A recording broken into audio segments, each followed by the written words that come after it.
Chapter 1456. Vermilion Senior, mata tajammu harus menyaksikan orang-orang yang menyerah kepada Raja Iblis di dunia rahasia. Setiap wajah yang kamu kenal hari ini adalah penipu. Silakan gunakan kekuatan kamu dan mengekspos sifat sejati mereka. Jiang Chen berteriak, masih menggunakan bahasa manusia. Vermilion Bird meluncur di langit, meninggalkan jejak berapi di belakangnya. Itu adalah tungku surgawi yang bisa menghujani api dan menghanguskan seluruh dunia jika hal itu pernah terjadi. Setidaknya, itulah ketakutan utama makhluk purba itu menyerang jantung keramaian. Mereka hanya bisa melihat ke tingkat yang tidak bisa dicapai. Di bawah penindasan mendasar semacam ini, bahkan Pilzenit menyerah pada kepanikan yang tak terlihat. Vermilion Bird kuno, pikirannya menjadi kosong. Ketakutan dan kemarahan menyerang hatinya. Bagaimana mungkin keturunan bangsawan duniawi dari aliansi 16 kerajaan sepele bisa seberuntung ini? Apakah setiap hal baik di dunia memiliki namanya tertulis di atasnya? Apakah dia harus menyimpan semua keuntungan di bawah surga?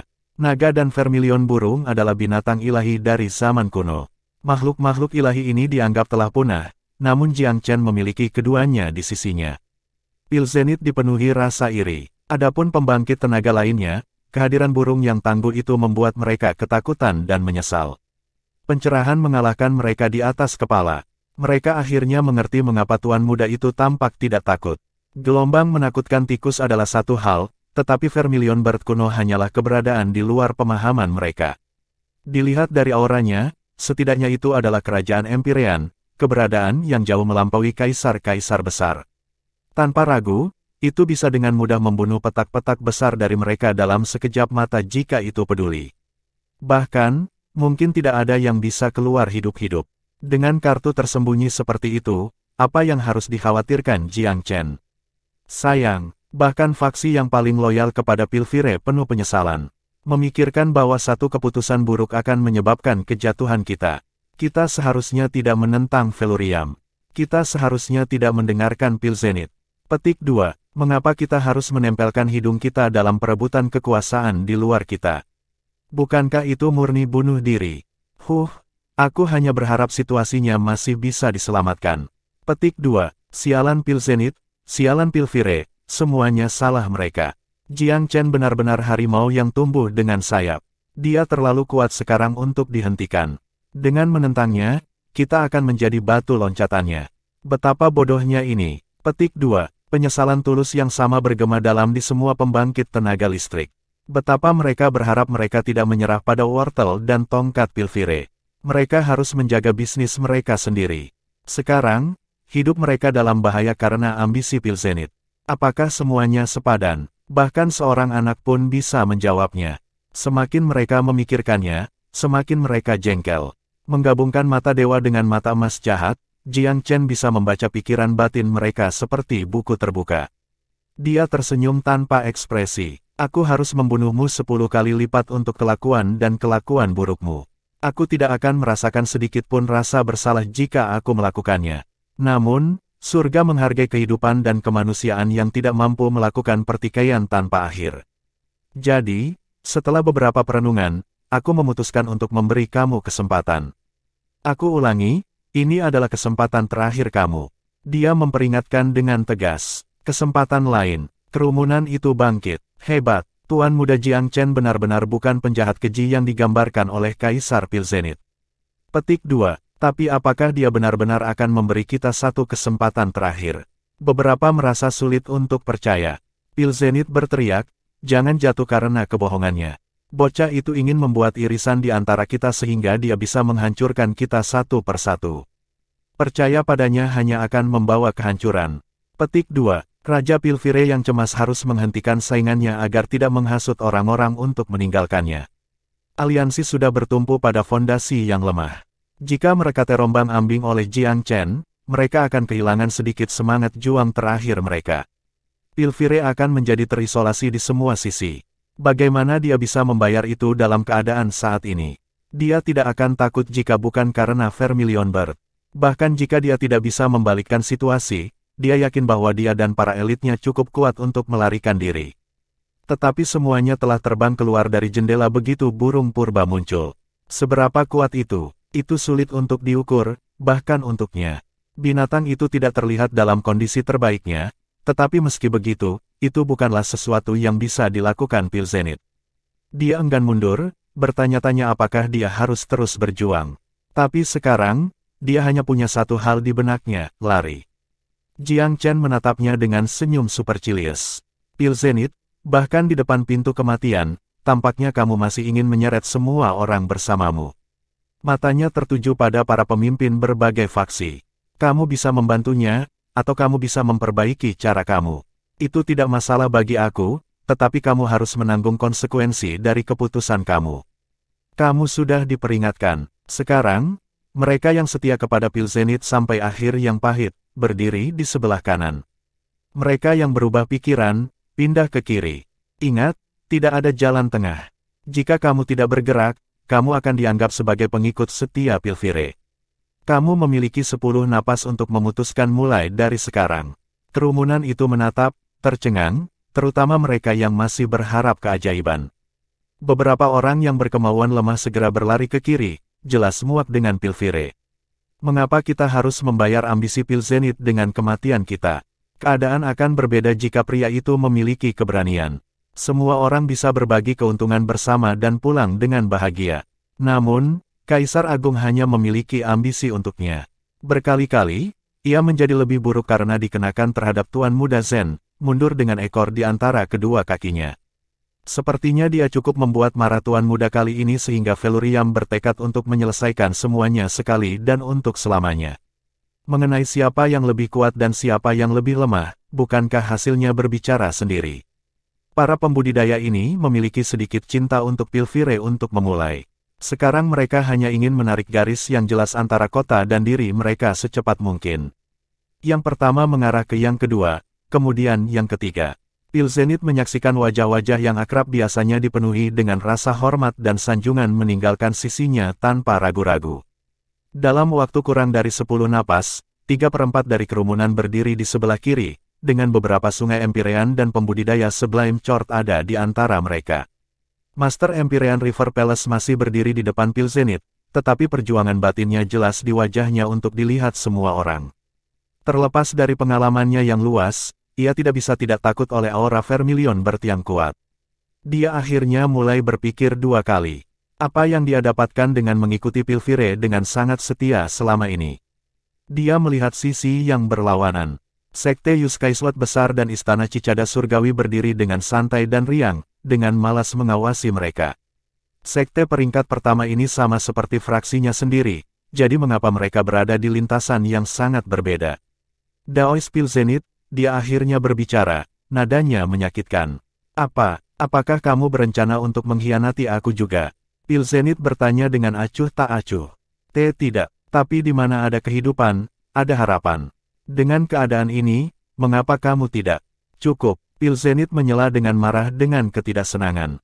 Bocah itu pasti memberimu sesuatu yang bagus untukmu mengibas-ngibaskan lidahmu seperti ini untuk mencoba membujukku. Itu menghentikan Tuan Istana di jalurnya. Dia adalah orang kepercayaan Pilzenit. Bagaimana mungkin Jiang Chen memberinya sesuatu? Hadiah hanya menghilangkan ketidakberdayaan dan frustrasinya pada bangsanya sendiri. Kepala istana tersenyum sedih. Tanpa sepatah kata pun, ia mengangkat tangan memberi hormat.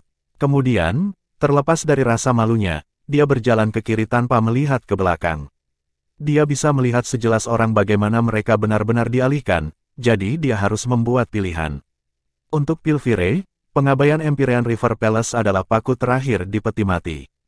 Pilzenit tertawa arogan meskipun marah.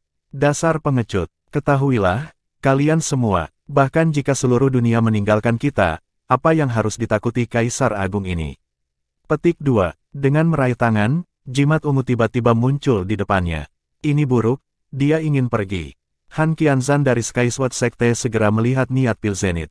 Benar saja, jimat segera bersinar dengan cahaya ungu ilahi yang menyelimuti semua pusat kekuatan Pilfire. Dengan mantra, jari-jari yang ditutupi oleh cahaya ungu terus meningkat. Hati-hati, Jiang Chen, ini adalah jimat kuno. Lelaki tua itu berusaha menyelinap pergi, Vermilion Bird memperingatkan. Mengingat kondisi makhluk ilahi itu, Tuan Muda itu tidak berencana membuatnya bertarung. Dia hanya membutuhkan efek pencegahannya. Chapter 1457. Sudah waktunya kamu untuk bersinar, Big Stone. Jiang Chen waspada dengan haknya sendiri setelah menerima peringatan dari Vermilion Bird. Jimat kuno pil zenith dengan cepat mengaktifkan kemungkinan memegang kekuatan yang tak terhitung. Mungkin itu adalah harta dengan warisan yang luar biasa. Cahaya ungu menyala ke cakrawala, membawa bersamanya kerumunan Pilvire pelarian melalui cakrawala. Itu meninggalkan jejak warna lavender dari Afterimage. Selamat bertemu. 8 golem batu bersaudara telah menunggu di awan untuk waktu yang lama. Ketika cahaya ungu meluncur ke langit, itu disambut oleh tangan raksasa Big Stone. Sebuah telapak tangan raksasa terbentuk dengan energi yang luar biasa, membanting dengan kejam para pembudidaya yang melarikan diri. Ledakan, cahaya menyebar dengan cepat, dan banyak pembudidaya yang dibawanya diratakan menjadi panekuk. Beberapa kaisar besar yang lebih kuat menyebar pada waktunya dengan teriakan ketakutan. Tapi tidak mungkin Jiang Chen membiarkan mereka melarikan diri. Jangan lewatkan satu pun, Big Stone. Dia memberi perintah kepada golem batu tertua. Jangan khawatir, juru selamat. Melolong di udara, Big Stone menerkam pil zenith. Kaisar itu sangat cepat meskipun salah satu tangannya sibuk dengan putranya. Dalam sekejap cahaya valet dihancurkan, dia menemukan celah lain di ruang dan meledak ke arahnya.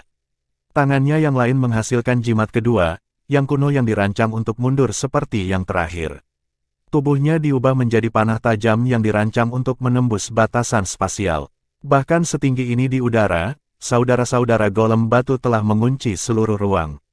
Bagi setiap pelancong yang pemberani, pertahanan ini lebih sulit daripada tembok batu atau logam. Tidak peduli berapa banyak pil zenith mencoba menembus pertahanan, dia tidak bisa menerobosnya. Kaisar takut karena akalnya. Dia tidak pernah berpikir bahwa semua kartu trufnya akan gagal membawanya keluar dari kekacauan ini. Saat ini, dia adalah gelandangan yang tersesat daripada pemimpin faksi yang menonjol. Perilakunya yang memalukan benar-benar diterima oleh faksi-faksi lain di bawah. Orang-orang dan para pemimpin mereka semua bergidik pada apa yang terjadi. Mereka tidak pernah mengira bahwa pil zenith yang angkuh suatu hari keliru dan tak berdaya. Namun, mereka juga bersyukur bahwa mereka telah datang pada detik terakhir. Itu tentu saja jauh lebih baik daripada alternatif mendukung pil zenith sepanjang jalan. Apakah kamu tahu apa ini namanya, pil zenith? Suara Jiang Chen terdengar sangat keras di telinga pil zenith. Ini disebut, mengunci pintu untuk memukuli anjing. Jiang Chen dengan mudah tertawa. Kamu adalah anjing tua yang terlalu lama mengganggu domain manusia. Jika kamu diizinkan untuk hidup lebih lama, kamu akan menyeret kami semua ke dalam jurang bersamamu. Petik 2. Pil zenith saat ini bahkan tidak tega mengucapkan retort cerdas. Satu-satunya hal di benaknya yang lolos dengan hidupnya yang utuh. Sayangnya, posisi yang diambil oleh 8 golem bersaudara itu bukanlah sesuatu yang mungkin bisa dia tembus. Tidak peduli seberapa keras dia berusaha, dia bertemu dengan dinding bata yang tidak bisa dilewati. Mata Jiang Chen tidak tertuju pada pil zenith. Dia lebih memperhatikan orang lain yang sebelumnya adalah kohotnya. Pada akhirnya kamu membuat keputusan yang bijak, jadi aku akan menghindarkanmu dari kematian. Namun, ini tidak berarti aku telah memaafkan pelanggaran kamu. Kamu memiliki kesempatan untuk menebus diri kamu dengan menangkap siapapun yang pergi ke lembah Agarwood. Aku dapat dengan jelas memberitahu kamu bahwa mereka adalah penipu, satu dan semua, hanya dengan niat paling jahat dalam menyusup ke kami. Petik 2. Dia tidak melupakan hal ini. Faktanya, dia menganggap masalah peniru dalam hal yang jauh lebih tinggi daripada serangan pil zenith. Tidak peduli apa yang dilakukan pemimpin Pilvire, ia dibatasi pada serangkaian manuver yang relatif dapat diprediksi. Tidak ada yang kreatif yang bisa dia lakukan. Penipu yang tidak dikenal ini, di sisi lain, memprihatinkan karena misteri mereka. Siapa dalang di belakang mereka? Faksi apa yang mereka milik? Ini adalah perhatian utama Jiang Chen. Jika dalang tidak dapat ditemukan, ancaman tersembunyi akan tetap ada. Lebih penting lagi, dia curiga bahwa Kaisar Peerless dan saudara-saudara Jiao telah jatuh ke tangan faksi misterius ini. Dia tidak punya keinginan untuk melihat bahaya datang ke mereka bertiga. Para penipu secara kolektif memucat ketika mereka mendengar apa yang dikatakan Jiang Chen, berubah menjadi seberkas cahaya yang juga berusaha melarikan diri. Reaksi ini langsung mengungkapkan status mereka sebagai palsu. Anggota sekte akhirnya menyadari bahwa Jiang Chen tidak mengada-ada. Dia hanya berbicara kebenaran. Hentikan mereka, cepat, Cepat, hentikan mereka agar tidak pergi. Ada anarki massal karena upaya pelarian palsu yang tiba-tiba. Untungnya, pengaturan Jiang Chen sebelumnya berarti bahwa tidak ada yang benar-benar memiliki kesempatan untuk melarikan diri. Tikus Gold Beater yang tak terhitung jumlahnya mengelilingi mereka di tanah, dan dinding batu golem bersaudara mengunci ruang udara. Meskipun berubah menjadi berkas cahaya, para penipu gagal mencapai tempat, sebagian besar karena mereka terus membanting ke dinding perlawanan. Akhirnya, mereka semua memantul kembali ke tempat mereka mulai. Bekas rekan dan pengejar mereka saat ini tiba tepat pada waktunya untuk mengelilingi mereka semua. Ketika para penipu melihat bahwa mereka tidak memiliki kemungkinan untuk melarikan diri hidup-hidup, mereka bertukar pandangan tegas, lalu menggumamkan beberapa patah kata. Di saat berikutnya, ledakan, ledakan, ledakan, tubuh mereka meledak tanpa peringatan sebelumnya. Puing-puing berdarah yang dihasilkan dan energi tersebar keluar. Mereka telah memilih untuk menghancurkan diri sendiri, semuanya. Ini benar-benar mengejutkan semua saksi. Para pembudidaya yang terdekat meninggal di tempat, terkena gempa susulan ledakan. Yang tersisa sangat ketakutan, mundur serempak. Mereka tetap ketakutan ketika mata mereka melewati semua darah yang mengotori tanah, jantung mereka berdebar kencang. Jiang Chen sama takjubnya dengan yang lain. Fraksi macam apa ini? Mengapa para penipu begitu terorganisir sehingga mereka secara seragam memilih bunuh diri setelah gagal melarikan diri?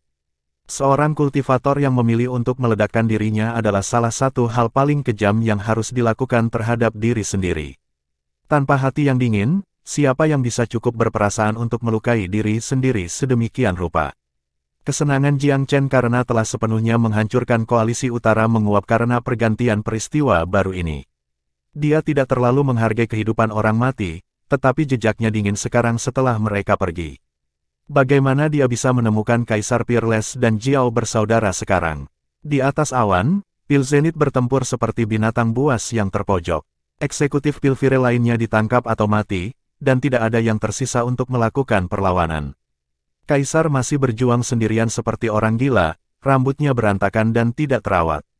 Big Stone, kirim dia ke neraka. Jiang Chen tidak tertarik menunjukkan belas kasihan yang tidak perlu. Orang-orang seperti Pil Zenith tidak pantas mendapatkannya sejak awal, dan tidak seharusnya diberi harapan itu. Sejenisnya menciptakan bencana dimanapun mereka berkeliaran. Karena itu, dia tidak bisa membiarkan Pil Zenith pergi hidup-hidup. Corteling, Big Stone melompat turun dari awan dengan bunyi gedebuk raksasa. Lompatan turun dari seseorang sebesar dia memiliki dampak visual yang sangat besar. Golem batu itu terlihat seperti dewa yang kuat di antara manusia. Big Stone melangkah maju, langkah kakinya yang tebal dan kekar cukup panjang hingga nyaris menghindari keterbatasan ruang. Dia tidak terlalu cepat, tetapi jarak antara setiap langkah kaki sangat mencengangkan. Dalam satu hirupan dan embusan tunggal, dia sudah berada di sisi Pil Zenith. Seni ilahi mengerahkan beban dunia di dada Kaisar, langsung memperlambat target. Sebuah telapak tangan raksasa menembus awan langsung ke bawah, mencengkeram Kaisar besar di dalam cengkeramannya. Pil Zenith takut setengah mati. Dia ingin berjuang, tetapi dia tidak lagi memiliki kendali atas tubuhnya. Dia ditahan oleh penjepit besar. Dengan bantingan kasual dari Big Stone, kekuatan luar biasa melewati kulit Pil Zenith untuk menghancurkan samudera kinya, semua nadi dan meridiannya hancur total. Serangan itu tidak merenggut nyawa Pil Zenith, tetapi telah mengambil dasar bahwa ia hidup.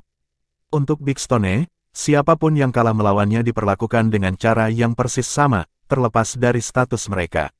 Dia melemparkan tubuh pemimpin Pilvire ke hadapan Jiang Chen. Juru selamat, dia tidak berguna sekarang.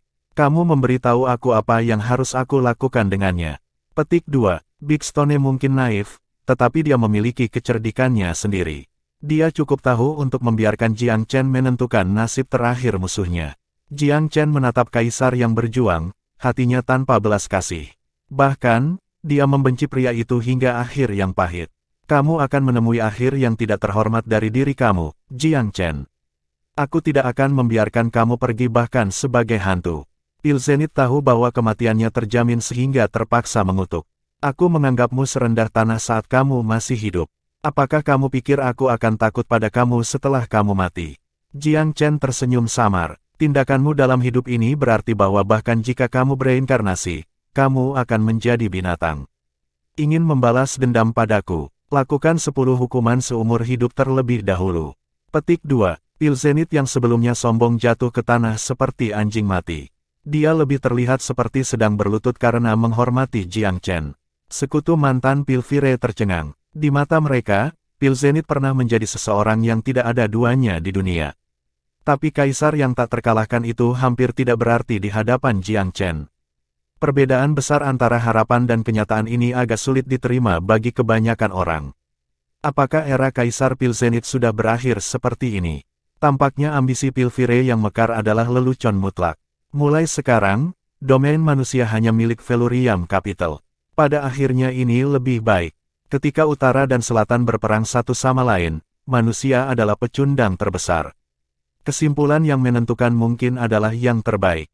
Petik 2. Jika Jiang Chen mengandalkan ancaman dan paksaan sebelumnya, penampilan kekuatannya yang berlebihan akhirnya mengklarifikasi kepada orang-orang ini mengapa Tuan Muda telah memperlakukan serangan Pil Fire dengan begitu santai. Dia memiliki kekuatan mutlak yang diperlukan untuk mendukungnya. Chapter 1458. Pertempuran di perbatasan bangsa Blueski ditakdirkan untuk turun sebagai peristiwa penting dalam sejarah manusia. Ketika Kaisar Pil Zenith telah membentuk koalisi utara, hampir setiap pembudidaya di wilayah manusia pesimis tentang prospek Felurium. Faksi itu tampaknya pasti akan dihancurkan di bawah serangan dari tetangga mereka di utara. Namun, baik proses maupun kesimpulannya tidak mengejutkan. Pil Zenith telah dilumpuhkan seperti anjing mati, kemudian dimakan ke tulang oleh tikus Gold Beater yang tak terhitung jumlahnya.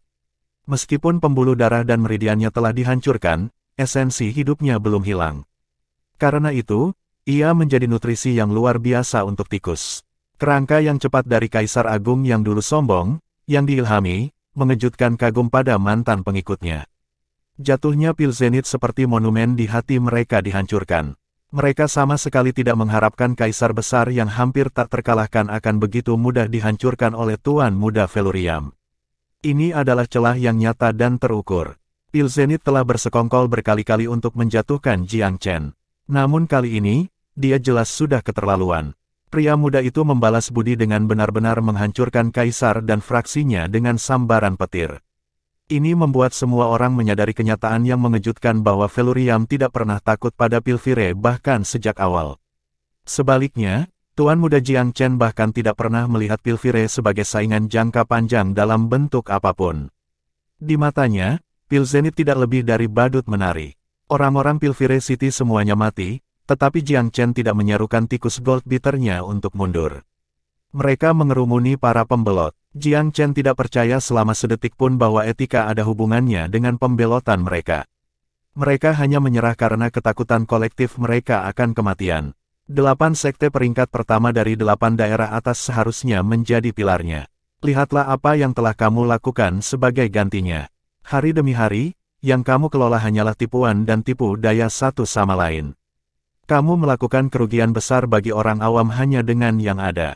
Aku membiarkanmu pergi hari ini dengan nyawamu, tapi itu bukan karena kepolosanmu. Habiskan lebih banyak upaya dalam memikirkan apa yang harus kamu lakukan di masa depan. Jeda, Jiang Chen melemparkan pandangan dingin ke arah modal surgawi abadi. Kaisar sucinya menggigil ketika dia mendeteksi mata pemuda itu. Luo Jue, aku bisa membebaskan sekte-sekte lain dari tanggung jawab mereka karena mereka dipersenjatai dengan kuat oleh Pil Fire.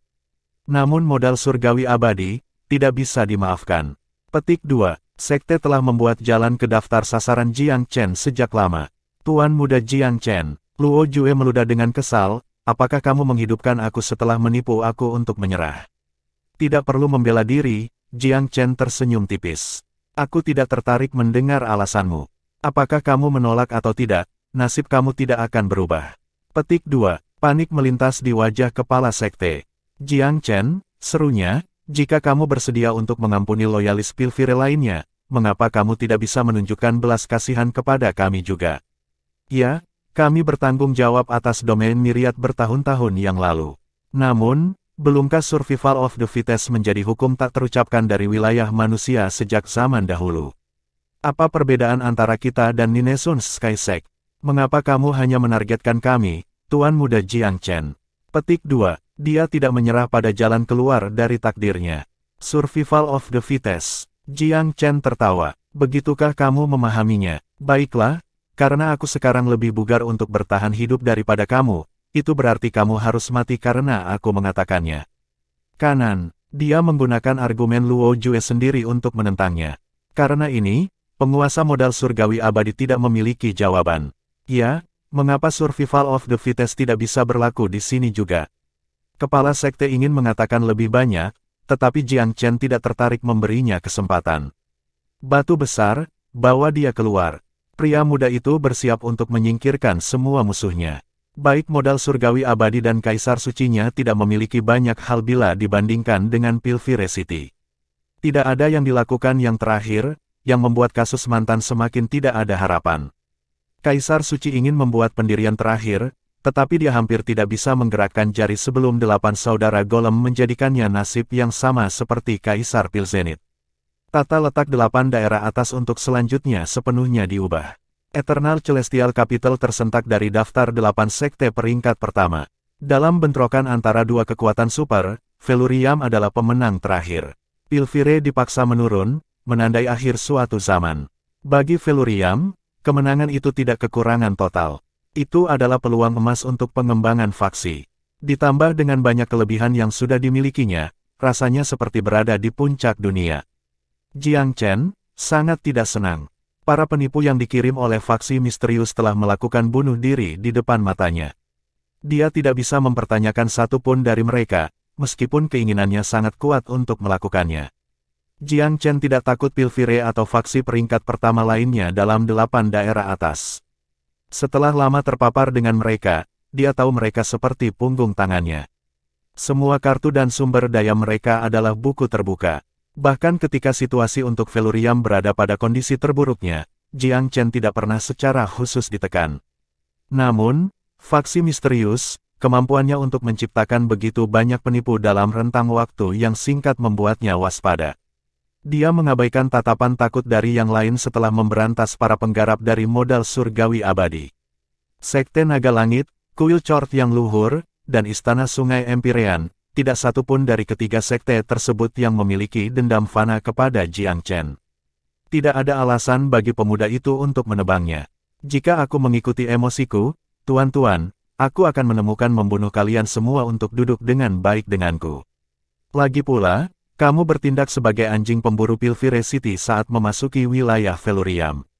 Petik 2. Yang lain menggumamkan persetujuan setengah hati. Mereka tidak bisa setuju atau tidak setuju. Namun, aku bukan tipe yang berdarah dan kejam. Domain manusia tidak bisa mentolerir perjuangan dan perselisihan lebih lanjut. Kaisar Pilzenit telah melihat aku sebagai ancaman terbesarnya sejak lama. Aku seharusnya semacam tantangan terhadap otoritas pribadinya. Dia benar-benar bodoh. Bahaya telah lama muncul di ranah manusia, jenis yang tidak bisa kamu pahami.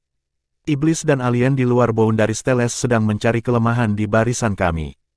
Tidak masuk akal bahwa sebagai pemimpin nominal umat manusia, Pilvire tidak pernah memikirkan cara menangani potensi invasi. Alih-alih, itu hanya berfokus pada menentangku. Apakah itu perilaku yang pantas untuk seorang pemimpin sejati? Dia bisa saja menuntunmu dari kain ke kekayaan, tapi itu jauh lebih mungkin dia akan membawamu ke jurang maut yang tak berdasar. Tapi tidak apa-apa, Jiang Chen melambaikan tangan. Jaga dirimu, iblis akan menyerang cepat atau lambat. Jika kamu masih hanya tertarik pada kerusuhan sipil dan politik kecil, kamu akan menjadi yang pertama binasa ketika iblis tiba. Petik 2. Orang-orang ini dipermalukan oleh kritik Jiang Chen. Namun, mereka sangat senang mendengar bahwa Tuan Muda telah memberi mereka izin untuk pergi. Rasanya agak seperti mereka diberikan amnesti. Gelombang Goldbeater tikus akhirnya surut. Di bawah perintah dari Raja Tikus, anak-anaknya mulai mundur. Dalam waktu sekitar 15 menit, semua tikus telah menghilang dari tempat kejadian, seolah-olah mereka tidak pernah berada di sini sejak awal. Sekte gelisah segera meminta cuti dari Tuan Muda. Jiang Chen bereaksi dengan sikap acuh tak acuh. Dia telah memberikan pengampunan kepada orang-orang ini, tetapi itu tidak berarti dia sedikit menyukai mereka. Dia hanya tidak memiliki keinginan untuk mendapatkan reputasi sebagai seorang tiran brutal. Selain itu, sekte-sekte ini pasti akan mengalami mimpi buruk setelah mendengar namanya setelah kehilangan hari ini. Sangat tidak mungkin mereka akan menentangnya lagi. Pada kesempatan yang sangat mereka melakukan kunjungan kembali, Jiang Chen tidak ragu untuk memusnahkan mereka. Kepergian memalukan dari 3 mantan sekutu Pilfire memunculkan seruan dari Han Qianzhan. Sekte peringkat pertama di 8 daerah atas akan membungkuk begitu rendah, menyedihkan. Benar-benar menyedihkan. Apakah aku seharusnya menganggap mereka rekan-rekan Great Yu Sky Sword Sect? Petik 2. Daoist Han, Su Huanzhen terkikik. Kurasa kamu tidak harus memikirkannya seperti itu. Pada akhirnya, mereka masih cukup kuat untuk dianggap sebagai sekte peringkat pertama. Jika mereka mau mengakui kesalahan cara mereka, dampak potensial mereka pada 8 daerah atas tidak boleh diremehkan. Petik 2. Sekte kedua Moon God Sekte anehnya diam. Ekspresinya adalah campuran ketidakpastian dan kejutan. Selamat, Tuan Muda Jiang Chen. Nada bicaranya sama berbobotnya dengan penampilannya. Apa yang ada di sana untuk memberi selamat padaku? Jiang Chen mendesah pelan. Tidak ada sukacita dalam pertempuran itu. Apa bagusnya jika aku membunuh sekelompok sesama manusia? Aku hanya berharap bahwa semua sekte dan faksi manusia dapat hidup berdampingan dengan damai mulai sekarang. Petik 2. Kaisar Wellspring juga menghela nafas. Penggulingan Pilfire memang mungkin terbukti menjadi peluang bagi 8 wilayah atas. Di utara khususnya, Pilfire telah memonopoli setiap saluran dan sumber daya terkait Pil.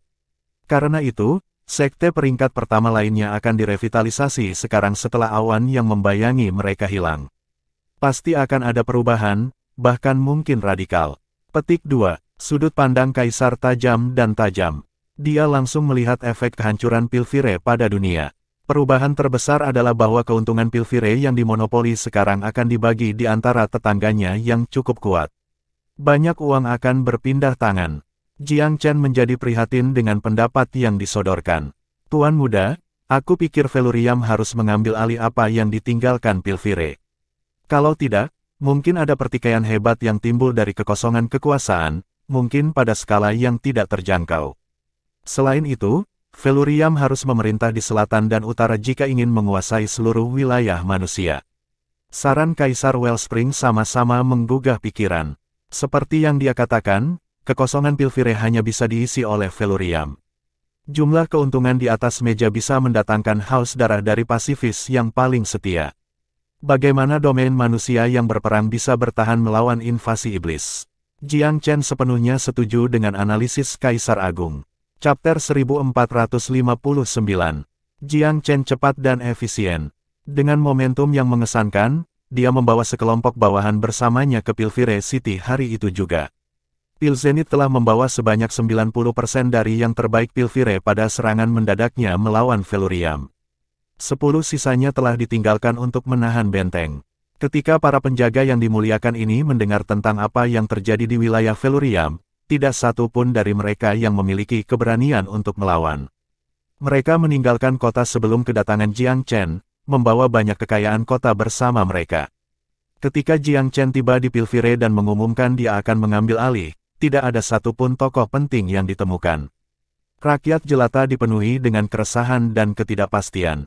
Setelah menguasai kota, ia dengan cepat mendorong serangkaian prosedur yang bertujuan untuk menghilangkan prinsip-prinsip asli Pilfire.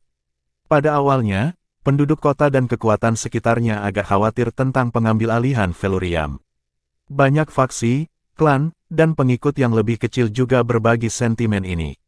Mereka khawatir tentang kemungkinan bahwa Jiang Chen akan membalas dendam dengan menjarah dan memecat Pilfire dan kekayaannya. Namun, perintah Jiang Chen memenangkan mereka setelah beberapa saat. Pilfire di bawah pemerintahannya tidak lebih buruk daripada di masa lalu. Bahkan, itu diperbaiki dalam beberapa hal. Kota ini sangat stabil di bawah pemerintahan Tuan Muda. Selain itu, banyak pajak, tarif, dan suap wajib yang keras dihilangkan. Kebijakannya benar dan jujur, merupakan cerminan dari sifat pribadi remaja. Setelah 3 bulan, keseluruhan Pilfire sepenuhnya melupakan Pil Zenith. Mereka lebih menyukai keadaan saat ini. Tidak ada eksploitasi, tidak ada tekanan, tidak ada tindakan diktator. Jiang Chen sangat menyadari strategi yang harus diambil oleh pemerintahannya. Jika dia menggunakan kekerasan daripada diplomasi, dia akan ditolak di setiap kesempatan. Cukup mudah untuk menindas faksi yang ada di suatu wilayah, tetapi sangat sulit untuk mencuci otak orang. Namun, dia telah melakukan hal itu dengan mengerahkan karisma dan metodologinya yang unik, menyebarkan ideologinya sendiri ke seluruh kota. Tanpa disadari, Pilvire menjadi tempat yang lebih taat hukum. Tentu saja, Jiang Chen telah mendengarkan saran Wellspring tentang memanggil beberapa ahli kultivator yang berkeliaran dan memarkirkan mereka di dalam kota juga. Yang mulia, Kaisar Agung di antara para pembudidaya pengembara tidak kalah berbakat dari para ahli terkemuka dari faksi terbesar. Satu-satunya hal yang kurang dimiliki oleh mantan adalah banyaknya sumber daya yang tersedia untuk yang terakhir. Jika kamu kekurangan orang dan bersedia memberi mereka beberapa peluang, mereka mungkin akan mengejutkan kamu pada akhirnya. Mata-mata air untuk strategi selalu luar biasa. Dia selalu melihat sesuatu dari kejauhan. Lebih baik mengumpulkan para pembudidaya yang berkeliaran menjadi faksi yang longgar daripada membiarkan mereka sepenuhnya terpisah seperti tumpukan pasir. Ketika seorang pembudidaya berkeliaran hanyalah sebutir pasir yang lepas, ia memiliki paling banyak kehilangan. Dia tidak memiliki keuntungan melawan penggarap sekte manapun karena dia tidak memiliki dukungan sendiri. Seringkali, ia harus menelan harga dirinya meskipun mengalami pelecehan dan kesulitan.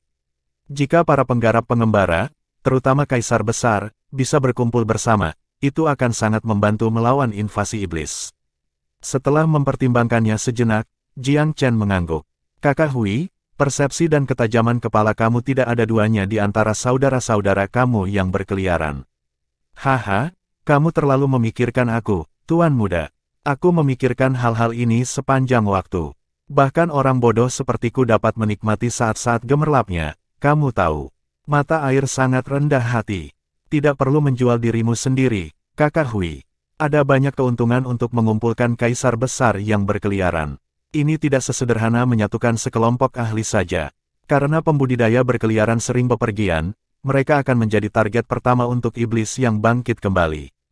Ditambah lagi, jika rasa hormat kolektif dapat ditumbuhkan dengan mengumpulkan para penggarap berkeliaran bersama, itu akan sangat membantu upaya anti-iblis di masa depan. Kekuatan dan kerja sama dalam jumlah cukup kuat, bukan? Akhirnya, kamu sangat dihormati di dunia pembudidaya berkeliaran. Jika kamu mengawasi masalah ini, itu akan sebagus dilakukan. Karena itu, aku menyerahkan semua detail inisiatif ini kepada kamu. Jiang Chen tidak memiliki cinta untuk kekuasaan dan otoritas. Justru sebaliknya, dia benar-benar rela menyerahkannya kepada siapapun yang menurutnya cocok. Mata air adalah tipe orang yang memiliki moral dan karakter untuk mendukung kemampuannya yang luar biasa. Tidak ada yang salah dengan menaruh kepercayaan penuh padanya. Setelah memberikan kendali penuh atas urusan Pilvire ke mata air, Jiang Chen melakukan perjalanan kembali ke Velurium. Di sinilah akarnya. Tidak ada alasan baginya untuk berlama-lama di wilayah Pilvire. Pemandangan keluarga dan teman-temannya yang akrab membuat suasana hatinya sangat tenang. Meskipun pertempurannya melawan Pilvire terbukti sepele, Jiang Chen sangat tertekan. Tidak peduli seberapa bagus hasil dari perang saudara, itu bukan alasan untuk kebahagiaan. Saudaraku, tuanku sudah kembali ke Sekte Dewa Bulan. Dia berkata bahwa dia terlalu malu untuk menghadapmu, dan bertanya, memintaku untuk meminta maaf atas namanya. Su Qingshuan cukup senang melihat Jiang Chen lagi. Tetap saja, berbicara tentang tuannya agak canggung. Majikannya tidak memiliki rekam jejak yang murni ketika menyangkut keluarganya. Jiang Chen tidak keberatan, tidak ada yang perlu dikhawatirkan, dia mengangkat bahu. Dia tuanmu pada akhir hari. Aku tidak bisa membiarkannya mati di depan mataku.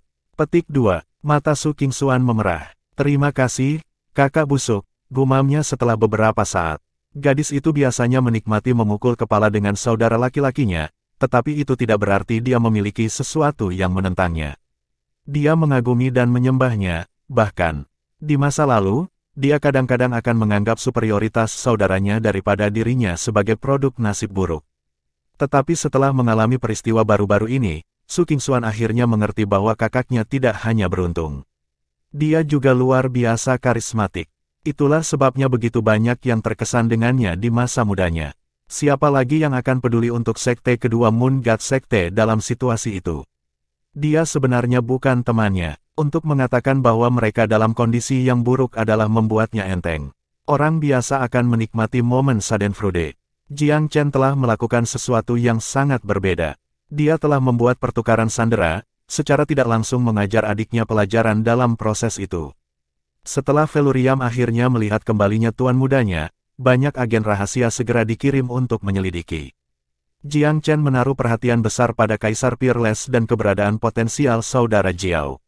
Bahkan, dia ingin keluar dan mencari sendiri. Malam itu, Dan Fei memeluk pinggang Jiang Chen dengan ringan.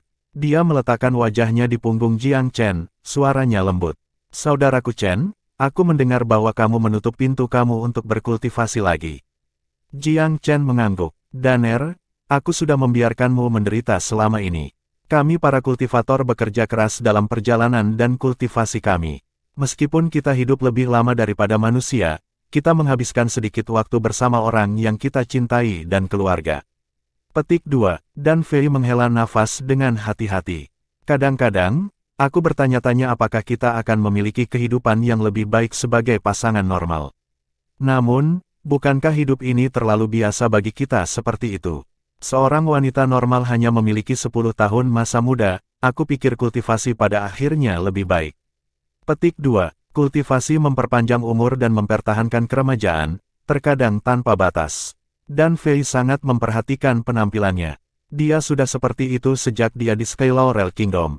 Ya, pembudidaya wanita pasti mempertahankan masa muda mereka, Jiang Chen tertawa. Daner, kamu terlihat seperti hari kita bertemu kembali di Sky Laurel. Yah, kamu terlihat jauh lebih dewasa. Petik 2. Dan Fei memerah. Aku agak terlalu kekanak-kanakan saat itu. Kegemaranku pasti sangat konyol. Petik 2. Jiang Chen hanya merasakan kehangatan ketika dia mengingat kembali kejadian di masa lalu. Sayangnya, kenangan tentang Huang muncul kembali saat dia melakukannya. Gadis yang telah mengalami saat-saat terbaik dan terburuk bersamanya, gadis yang bersumpah untuknya. Betapa pahitnya dia jika dia tahu bahwa dia memiliki seorang gadis lain, dan seorang anak perempuan bersamanya untuk Bud. Dia tidak bisa membantu tetapi merasa bersalah. Itu bukan salahnya. Pengadilan itu bertahun-tahun yang lalu merupakan kesalahpahaman memikat yang tak terduga. Jiang Chen juga menyesali Dan Fei. Lagi pula, dia benar-benar lupa tentang perselingkuhannya satu kali setelah fakta. Ini telah menyebabkan bertahun-tahun kesedihan baginya juga. Dia tidak bisa melepaskan keterikatan emosional yang baik. Sudah begitu lama dengan Jiang Chen, Dan Fei cukup dekat di hatinya untuk mendapatkan pemahaman diam-diam dari pikirannya. Saudara Chen, apakah kamu mengingat adik perempuan Huanger? Dan Fei sedikit lebih tua dalam hal usia. Jiang Chen mendesah pelan. Kamu pasti sudah mendengar dari Gouyu tentang Huanger, Daner. Aku tidak akan pernah melupakannya, aku juga tidak bisa mengecewakannya. Kapanpun aku memikirkan penderitaan siang dan malamnya yang panjang di Pulau Myriad Abyss, hati aku terbakar kerinduan dan kecemasan. Itu sebabnya aku harus berkultivasi lebih banyak. Aku harus pergi ke sana secepat mungkin untuk menyelamatkannya. Petik 2. Setelah mengalami pasang surut dunia, Dan Fei tahu bahwa sebagian besar hal tidak sempurna dalam beberapa hal. Seorang jenius seperti Jiang Chen diidolakan oleh gadis-gadis muda yang tak terhitung jumlahnya yang tidak akan berhenti untuk menawarkan diri kepadanya. Sudah luar biasa bagi Jiang Chen untuk tidak memiliki keterikatan lain selain dari Huanger. Banyak talenta muda lainnya hanya bisa digambarkan sebagai boneka bergaya, pakaian wanita dimanapun mereka pergi. Tidak ada hak bagi Dan Fei untuk mengeluh tentang Huanger dalam terang itu. 1. Huanger dan Jiang Chen memiliki ikatan yang tidak bisa dipecahkan. Kekuatan hubungan mereka adalah sesuatu yang Dan Fei tidak bisa membanggakan hal yang sama. 2. Jiang Chen telah memulai hubungan dengan Huanger sebelum ia secara resmi bersama Dan Fei. Yang paling kritis, Huang dilihat sebagai nyonya kediaman tuan muda. Semua orang mengaguminya, dan Dan Fei tidak melihat alasan untuk membuat marah yang lain yang tinggal di sini melalui kecemburuannya. Ketika dia mempertimbangkan ini, Dan Fei menghela nafas sekali lagi. Brother Chen, aku tahu tentang hubungan kamu dengan Huanger. Seseorang sepertimu dicintai oleh gadis-gadis lain yang tak terhitung banyaknya. Aku cukup senang hanya memiliki anak dengan kamu, dan adik perempuan Huang layak mendapatkan kebahagiaan yang sama. Aku hampir tidak akan bisa hidup tanpamu. Aku yakin dia juga sama. Dari mana dia mendapatkan keberanian untuk menjalani setiap hari sebaliknya? Aku tidak mungkin cukup egois untuk menghentikan kamu pergi. Petik 2, Chapter 1460. Kali ini, Jiang Chen bertekad untuk tetap di pengasingan sampai ia mencapai ranah kaisar tingkat ke-6. Dia sudah berada di puncak level ke-4, jadi dia membutuhkan 2 terobosan berturut-turut. Orang lain mungkin menganggapnya sebagai tantangan besar, tetapi baginya, kenaikan dalam wilayah Kaisar tidak menimbulkan banyak kesulitan. Dia mendapatkan banyak hal di Agarwald Valley, termasuk pemahaman yang lebih dalam tentang bela diri Dao yang akan membantunya mencapai tujuannya. Dia bahkan mungkin bisa bergegas sampai ke tingkat ke-7 dalam satu sesi. Pada kenyataannya, mencapai level ke-7 dalam 5 tahun adalah tujuan yang dia tetapkan untuk dirinya sendiri. Menurut Yang Mulia Sky Soarer, Jiang Chen harus berada di ranah Kaisar yang maju untuk peluang sukses tertinggi di ketiga dari 6 istana warisan. Ambang terendah untuk itu adalah ranah Kaisar tingkat ke-7. Dan mengingat hubungan dekat mereka, Yang Mulia Sky Soarer tidak akan menakutinya tanpa alasan yang baik. Dia benar-benar tidak punya waktu untuk kalah. Dia membutuhkan kekuatan absolut untuk melindungi mereka yang paling disayanginya. Dia mengerti kebenaran yang sangat dingin ini ketika Tetua Si mengambil Huanger tercintanya. Perjalanan ke Gaharu telah memperkuat gagasan ini lebih jauh. Setelah terbangun dengan kasar, dia sekarang merindukan kekuatan yang tidak pernah dia miliki sebelumnya. Tapi pertama-tama, dia mencari Vermilion Bird di gunung belakang kediaman Tuan Muda. Binatang ilahi telah menjadi menyukai tempat itu. Bukan hanya karena itu adalah wilayah Jiang Chen, tetapi karena musim semi semangat kayu. Mandi setiap hari di musim semi telah membantunya memulihkan cukup banyak tenaga. Meskipun mata air tidak dapat secara fundamental membalikkan kesulitannya, air setidaknya dapat secara nyata mencegah kerusakan lebih lanjut dalam jangka pendek. Perbaikan semacam itu adalah asuransi terbaik untuk burung purba. Senior, aku mungkin menghabiskan waktu lama di balik pintu tertutup kali ini. Setahun setidaknya, tetapi mungkin 5 tahun atau lebih. Petik 2, kamu juga, kenapa bilang begitu? Atau apakah kamu ingin mengusir aku? Petik 2, Jiang Chen tersenyum. Tentu saja tidak, kamu disambut di sini selama yang kamu inginkan. Dengan senior ilahi yang menahan benteng, apalagi yang bisa aku minta? Petik 2, semakin lama burung itu berinteraksi dengan pria muda itu, semakin dia yakin. Nak, kamu tidak membutuhkanku untuk itu. Dan kamu tidak punya saudara golem. Langsung ke intinya, apa yang benar-benar kamu inginkan? Melihat manusia bertolak, itu tahu ia harus memiliki sesuatu untuk dikatakan. Jiang Chen menyeringai. Hehe, aku tidak bisa menyembunyikan apapun dari senior yang perkasa. Bahkan, aku datang untuk meminta beberapa tetes darah. Petik 2, ini, bagi makhluk ilahi kuno, adalah hal yang paling tabu bagi subjek. Tentu saja, mereka punya cukup darah. Mereka tidak akan merasakan kehilangan 100 tetes, apalagi pasangan. Namun, darah mereka sama pentingnya dengan kehidupan mereka. Mereka akan berjuang sampai mati untuk melindunginya. Kecuali mereka menawarkannya sendiri, sangat sedikit yang akan menghadiahkannya. Bagaimanapun, beberapa risiko terlibat dalam proses. Memang, burung ilahi menjadi berbatu. Kamu ingin esensi darahku, senior? Aku mengolah seni yang tangguh yang dapat membentuk esensi dari api kuno menjadi bentuk Vermilion Bird. Sayangnya, itu bisa meniru bentuk tetapi bukan jiwa. Setelah belajar dengan hati-hati, alasannya tampaknya karena kurangnya garis keturunan Vermilion Bird asli aku. Kalau tidak, itu mungkin 10 kali lebih kuat. Petik 2, Jiang Chen menatap burung ilahi dengan tulus, ekspresinya tenang dan jujur, bebas dari ambisi jahat. Burung itu balas menatap untuk waktu yang lama sebelum menghela nafas. Jiang Chen, bahkan di zaman kuno, tidak ada ahli manusia yang berani menanyakan itu padaku. Kamu yang pertama. Petik 2, senior, mari kita berpura-pura tidak mengatakan apa-apa jika aku keluar jalur. Aku punya banyak cara lain untuk menghadapi musuhku. Petik 2, dia ingin meningkatkan tekniknya, tetapi bukan sifatnya untuk memaksa orang lain. Dia secara alami akan menjatuhkannya jika burung itu tidak mau. Ah, baiklah, desa burung purba itu. Kenapa aku harus sangat menyukaimu? Mengapa kamu harus membantu aku di setiap kesempatan? Aku kira aku akan memanjakan kamu sekali ini. Tapi ingat, garis keturunan sangat penting bagi kami. Semakin lama kita hidup, semakin kita menghargainya. Makhluk ilahi lain mungkin telah membunuhmu karena penghinaan ini. Petik 2, Jiang Chen sangat menyadari fakta ini, tapi dia hanya mengangguk dengan patuh. Terima kasih banyak atas bimbingan kamu, senior. Aku akan lebih berhati-hati lain kali.